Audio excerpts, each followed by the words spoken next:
이번 시간에는 치매 대상자의 가족에 대한 관찰과 기록에 대해서 한번 알아볼 수 있도록 하겠습니다. 우리가 기록이 없으면 역사도 없습니다 라는 얘기가 있습니다. 이것은 국회의원 회관에 가면요, 기록 광고 매뉴얼의 이제 첫 페이지에 적힌 문구라고 볼 수가 있습니다. 그래서 치매 대상자에 대한 그 기록에 대한 부분인데요. 여기에서는 그 관찰과 기록의 목적의 중요성을 좀 우리가 이해를 할 필요가 있고요. 그 다음에 나름대로 치매 대상자의 가족을 파악하기 위해서 어떤 고려사항이라든가 원칙을 좀 이해할 필요가 있고요. 또 기록의 원칙과 방법에 대한 부분을 우리가 생각을 할 필요가 있습니다. 이제 관찰은 그 행동을 관찰하고 주의 깊게 집중하고 정확하게 지각해야 될 필요가 있고요. 또 이 기록은 치매 대상 어르신의 어떤 특성이라든가 이런 것을 가족 중심으로 기록을 하죠. 그래서 치매 대상자는 자신의 인지 기능이라든가 신체 상태에 대한 표현이 정상인과 이제 다르죠. 그래서 서툰 그런 언어라든가 또 어떤 그 불편감, 또 인식이 어려움, 또 이런 것들이 있죠. 언어 표현에 불편감이라든가 인식이 어려움들이 있고요. 또 대상자 파악을 위해서 그 서비스 초반부터 가족으로부터 정보를 얻는 것이 중요하다, 이렇게 볼 수가 있습니다.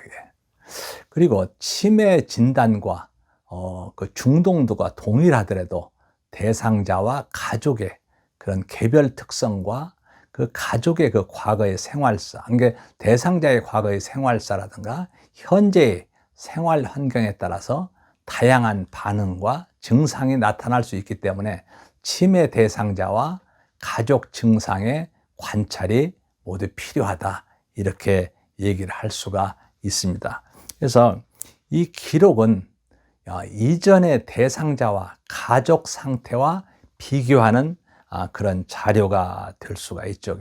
그래서 우리 그 서비스를 진행하는 요양보호사가 중간에 바뀌더라도 일관성 있는 돌봄을 제공하는데 이 도움을 줄 수 있다는 거죠. 그래서 정확한 기록은 바로 서비스의 그 효과를 평가하고 보다 나은 서비스를 제공하기 위한 기초 자료로 제공이 된다, 이렇게 볼 수가 있죠. 그리고 치매 대상자의 관찰과 기록은 서비스 제공 과정을 시작하고 종결하는 데 있어서 중요한 역할을 한다고 볼 수가 있습니다. 그래서 정확한 대상자의 그 관찰을 통한 그 문제 확인을 통해서 그 개별 계획을 수립한다든지 계획의 적용과 결과의 그 평가 영속적인 부분, 이런 것들을 생각을 해볼 수가 있죠. 그래서 치매 대상자의 어떤 증상에 대해서 관찰을 하고 또 그런 것에 대해서 문제를 확인하고 또 여기에 따라서 개별적인 계획을 수립하고 또 하나의 그 계획을 적용을 하죠. 그래서 결과가 평가가 되는 이런 어떤 그 사이클이 필요합니다. 그래서 치매 대상자와 가족에 대한 관찰과 기록의 목적을 한번 생각해 보면요, 치매 대상자의 상태를 지속적으로 파악해서 대상자의 그 상태의 그 변화를 확인할 필요가 있고요, 치매 대상자의 상태를 포괄적으로 파악해서 전반적인 상태를 확인을 해야 됩니다. 그 치매 대상자의 상태에 적합한 돌봄 활동 계획을 세우고 이를 전달을 할 필요가 있습니다. 그리고 앞으로 그 돌봄 계획 수립의 근거를 확보를 할 수 있는 거죠. 그리고 주어진 서비스에 대한 그런 감사라든가 법적인 문제 발생에 대한 자료로도 활용할 수가 있다는 겁니다. 그래서 이 관찰과 기록의 중요성을 보면은 치매 대상자 상태에 대한 어떤 포괄적인 이해가 필요하죠. 그래서 돌봄 계획이라든가 수행을 위한 그런 자료를 수집을 하고 기록하기 위해서 또 치매 대상자의 신체적이라든가 정신적 그런 사회적 상태에 대한 포괄적인 이해가 필요하다. 그리고 노화와 치매 증상에 대한 구별을 위해서 지속적인 그런 관찰이 중요하다고 볼 수가 있습니다. 그리고 치매 대상자는 여러 가지 질병을 함께 가지고 있는 경우가 많아서 치매 증상을 악화시킨다든지 또 기존 질병을 치매 증상으로 오해할 수 있기 때문에 면밀한 그런 관찰이 필요하다 이렇게 볼 수가 있습니다. 그리고 치매 대상자는 인지 기능이라든가 의사소통 능력이 떨어지기 때문에 관찰 시 주관적 자료와 객관적 자료를 모두 고려해야 할 필요가 있다는 겁니다. 그리고 돌봄 활동에 대한 어떤 그 문서화가 필요한데요. 또 업무의 그 시작부터 종결까지 치매 대상자의 상태라든가 그 제공한 서비스의 내용, 또 과정, 결과 이런 것들을 문서화를 해야 된다는 거죠. 그리고 기록은 요양보호사라든가 해당 기관이 대상자에게 어떤 서비스를 제공하는지 알 수 있게 하고, 기록되지 않은 것은 법적으로 행하지 않은 것으로 간주될 수 있다는 겁니다. 그래서 기록된 정보는 서비스를 실제 행하고 있다는 것을 보여주고 있고, 또 각종 서비스에 대한 재정 지원을 정당화할 수 있다는 겁니다. 또 기록은 요양보호사의 활동을 입증할 수 있는 그런 자료가 되고, 법정에서 요양보호사의 그 증언을 증명하는 데 활용될 수 있다 이렇게 볼 수가 있죠. 그 다음에 그 서비스의 연속성이라든가 지속성을 유지할 수 있는데요. 다른 요양보호사에게 치매 대상자를 인수인계한다든가 다른 기관에 의뢰할 때 기록된 자료를 통해서 바로 지속적인 서비스를 제공할 수 있다는 겁니다. 그래서 서비스의 그런 중복을 막고 대상자 파악을 위한 시간을 전략할 수 있다는 거죠. 그 다음에 서비스의 표준화라든가 책임성을 제고할 필요가 있는데, 이 기록이라는 것은 서비스의 공식화에 표준화에 기여할 수 있는 거고, 기록은 서비스 제공자의 책임성과 기관의 책임성을 높일 수 있다는 겁니다. 그리고 전문가 간의 다학제적인 협력이라든가 의사소통을 활성화할 수 있는 거죠. 기록은 바로 요양보호사뿐 아니라 의사라든가 간호사라든가 사회복지사, 물리치료사 등 여러 분야의 전문가가 협조할 수 있도록 의사소통을 원활하게 해준다는 거죠. 또 기록을 통해서 전문가의 개별적인 그런 노력을 조정할 수 있고, 전문가들이 협력해서 다학제적이고 포괄적인 그런 치매 대상자의 자료를 만들 수도 있다는 겁니다. 특히 이제 치매 대상자, 그래서 결국은 효과적인 서비스 제공을 위한 하나의 그 모니터링이 될 수 있다라고도 볼 수 있는데요. 이 제공된 그런 서비스 과정을 기록하면서 요양보호사는 자신의 활동을 객관적으로 구성하고 검토할 수 있습니다. 그리고 치매 대상자의 사례 기록은 대상자에게 제공된 서비스의 종류와 질을 평가하는 그런 1차적인 그런 차원이 된다는 거죠. 이를 통해서 요양보호사는 기관의 관리자에게 자신의 활동에 대한 피드백을 받으며 훈련을 받을 수 있다는 겁니다.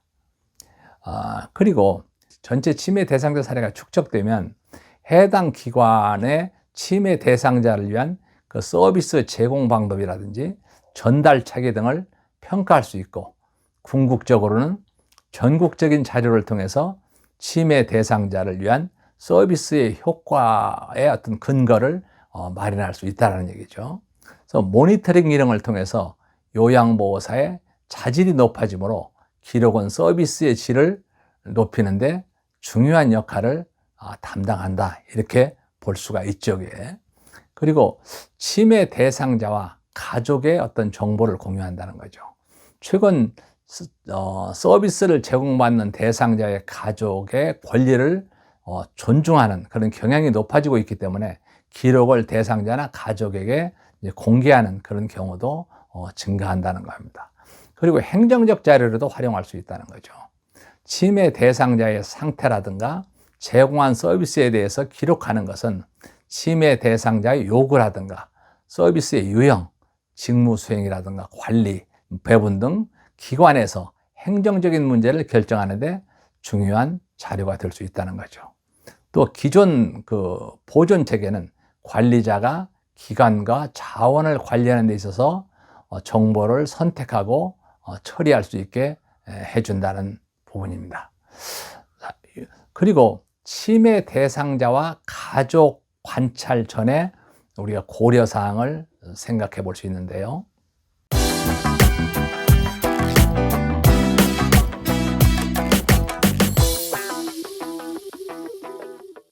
침해 대상자에게 인지 또는 행동의 변화가 나타난다면 침해로 인한 그런 당연한 증상으로 생각하지 말고 신체에 문제가 생겼다는 그런 신호가 될 수 있다는 것에 대해서 유의해야 될 필요가 있습니다.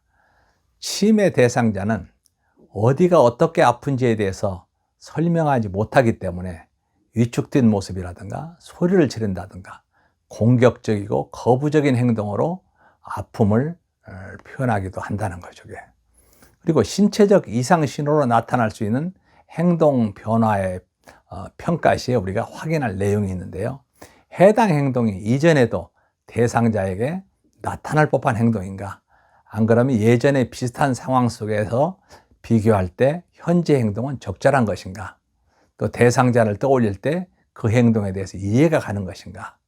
이렇게 설명되지 않는 행동이라면 대상자에게 이상이 생겼다는 신호일 수 있음을 우리가 명심을 해야 될 필요가 있다는 거죠. 그리고 침해 대상자와 가족 관찰의 원칙에 있어서는 관찰은 대상자와 가족을 처음 만났을 때부터 시작된다고 볼 수가 있습니다. 그래서 관찰은 관심을 가지고 보는 것을 의미하고요. 돌봄 대상자는 정확한 판단력과 예측력을 길러하고 일상생활 속에서 빠른 판단과 대처를 하는 것이 중요하다고 볼 수 있습니다. 관찰한 것을 바탕으로 해야 할 일을 결정하고 수행을 통한 결과를 기반으로 목표와 돌봄 계획을 세워야 합니다.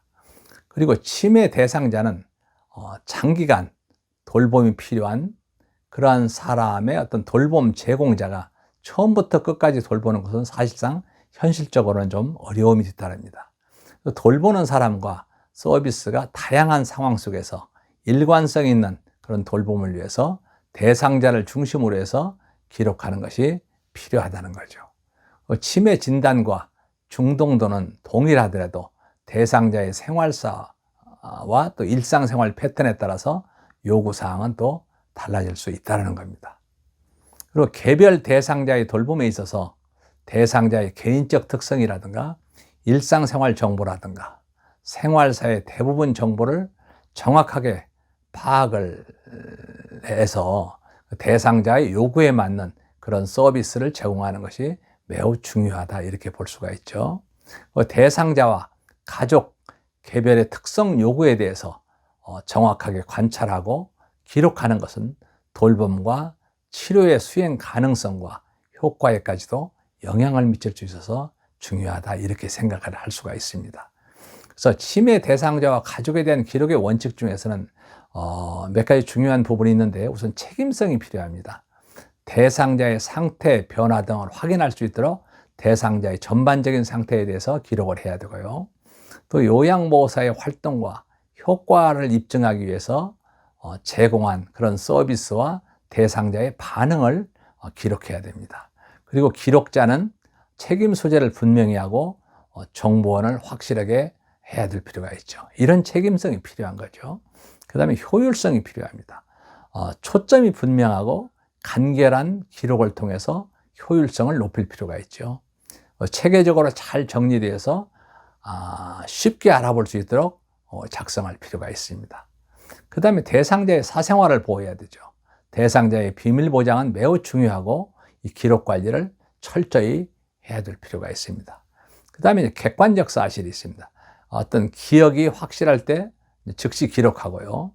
그 다음에 육하 원칙에 따라 간단 명료하면서도 구체적으로 기록할 필요가 있고 정확도와 신뢰도를 확보할 수 있도록 있는 그대로 정확하게 기록을 해야 됩니다. 그리고 주관적인 생각과 추리보다는 객관적인 사실을 기록을 해야 되는 거죠. 그리고 또 일관성이 있어야 됩니다. 지속적인 그런 서비스를 제공하기 위해서 항상 서비스 내용을 명확히 해야 되고요.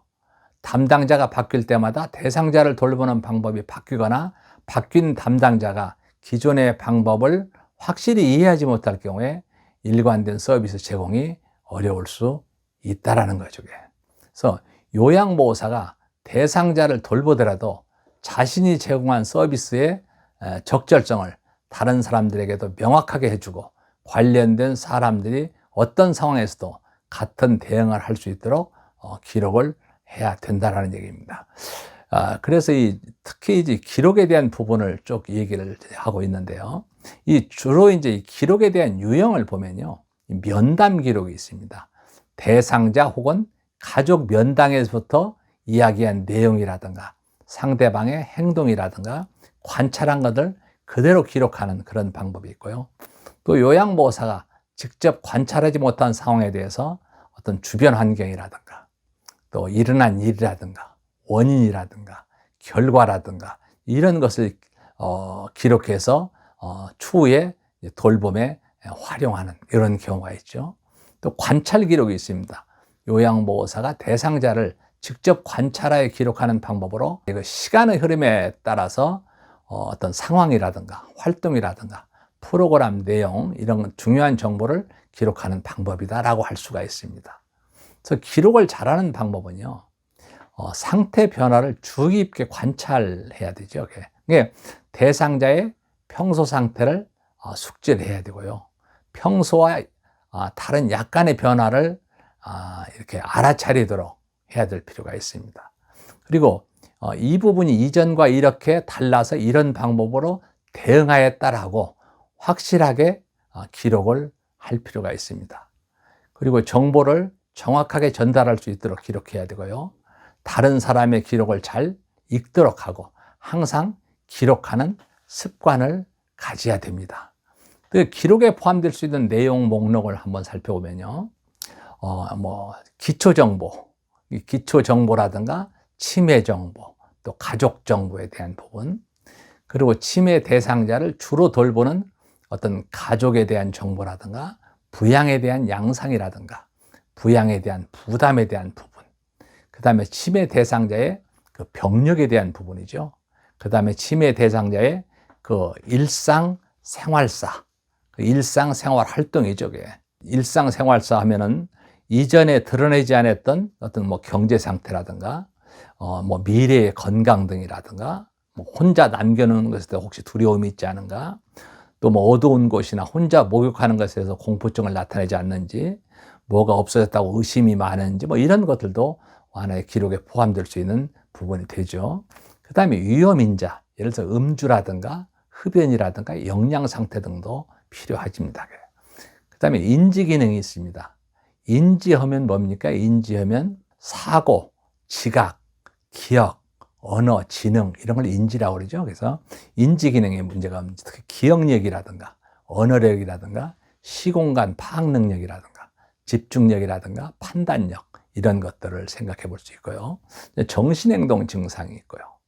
그렇죠? 그 다음에 현재 주요 문제가 뭔지 이런 부분들을 파악할 필요가 있습니다. 그리고 서비스 제공 계획이라든가 활동, 평가에 대한 이런 부분들이 있습니다. 그래서 항상 얘기하지만 기록은 바로 이전 대상자와 가족 상태와 비교하는 그런 하나의 자료가 된다라고 볼 수가 있죠. 그래서 요양보호사가 중간에 바뀌더라도 이런 기록을 잘 해놓으면 일관성 있는 그런 돌봄을 제공하는 데 도움이 되고요. 그리고 정확한 기록은 서비스 효과를 평가하고 보다 나은 서비스를 제공하기 위한 기초 자료를 제공한다는 거죠. 그래서 치매 대상자의 관찰과 기록은 서비스 제공을 그런 과정을 시작하고 종결하는 데 있어서 굉장히 중요한 역할을 할 수 있다. 이렇게 생각을 합니다. 이상으로서 우리 치매 대상자에 대한 기록에 대한 부분을 마칠 수 있도록 하겠습니다. 감사합니다.